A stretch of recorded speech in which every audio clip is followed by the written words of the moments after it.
Assalamu alaikum wa rahmatullahi ta'ala wa barakatuh.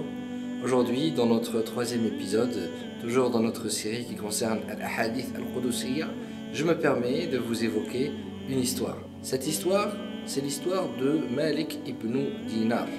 Un voleur vient voler une maison parmi des milliers de maisons. Il vient entrer dans la maison de Malik ibn Dinar, rahmatullahi alayhi.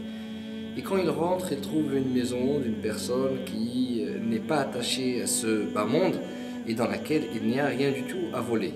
En pleine nuit, voilà qu'il trifouille, qu'il cherche dans la maison de quoi voler. Il tombe sur une personne qui est en train de prier, qui est Malik ibn Dinar, rahmatullahi alayhi.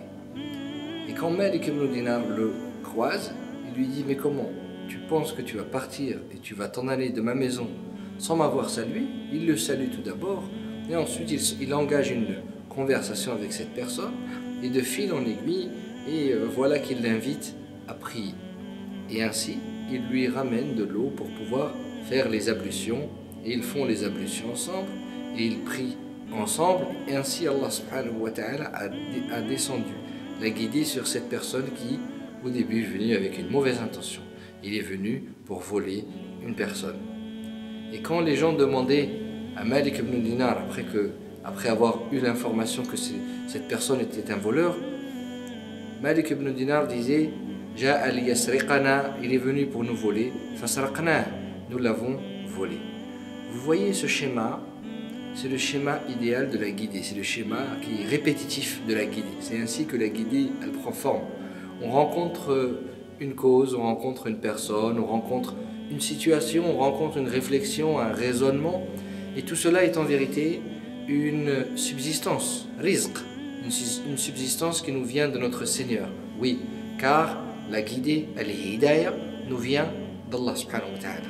Effectivement, il y a un fruit de l'intellect, de la raison.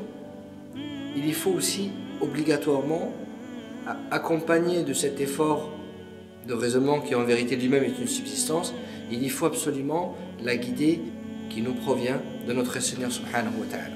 C'est pour ça que nous disons dans notre prière: Ihdina as-sirata al-mustaqim. Et on ne peut pas prier sans passer par cette parole qui fait partie de Fatiha, qui est obligatoire dans toute prière. Guide-nous vers le droit chemin.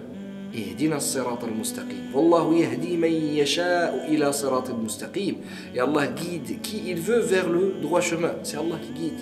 Et nous devons absolument demander à Allah subhanahu wa ta'ala de nous guider. Et c'est pour cela qu'Allah subhanahu wa ta'ala dit dans le hadith Qudusi: Ya ibadi, ô mes adorateurs, kullukum dallun, vous êtes tous égarés, illa man hadaytuhu, sauf celui que j'ai guidé. Fastahduni ahdikum, demandez-moi la guidée et je vous guiderai.